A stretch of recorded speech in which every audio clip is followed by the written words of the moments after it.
Praise the Lord. கர்த்தருடைய நாமம் மகிமைப்படுவதாக. இன்றைக்கான தேவனுடைய வார்த்தை தானியேல் 4ஆம் அதிகாரத்தில் ஒரு புறஜாதி மனிதனாகிய நேபுகாத்நேச்சர் ராஜா, பாபிலோன் நாட்டை ஆட்சி செய்யக்கூடிய மிகப்பெரிய ஒரு ராஜா. இந்த ராஜா மனிதனாய் இருந்தவர் மிருகமாய் தள்ளப்பட்டு 7 வருடம் வெயிலிலும் புயலிலும் பனியிலும் மழையிலும் புல்லை மேய்வதற்கு என்ன காரணம், தேவன் எதற்காக இந்த தண்டனையை கொடுத்தார் என்று பார்க்கும் பொழுது தானியேல் 1 அதிகாரத்தில் சுவிசேஷம் அறிவிக்கப்படுகிறது, அவர் தேவனை ஏற்றுக்கொள்ளவில்லை. 2ஆம் அதிகாரத்தில் சுவிசேஷம் அறிவிக்கப்படுகிறது, அப்பொழுதும் தேவனை ஏற்றுக்கொள்ளவில்லை. 3ஆம் அதிகாரத்தில் இந்த ராஜா 3 நபர்களை அக்கினி சூளையிலே போடுகிறார், அவர்களை தேவன் உயிரோடு மீட்டுக் கொள்ளுகிறார்.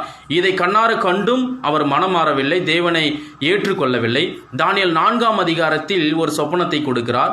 இந்த சொப்பனத்திற்கு விளக்கம் ஜோசியர்களால் சொல்ல முடியவில்லை. எனவே தானியேல் இந்த சொப்பனத்தை சொல்லி ஒரு எச்சரிப்பையும் கொடுக்கிறார்.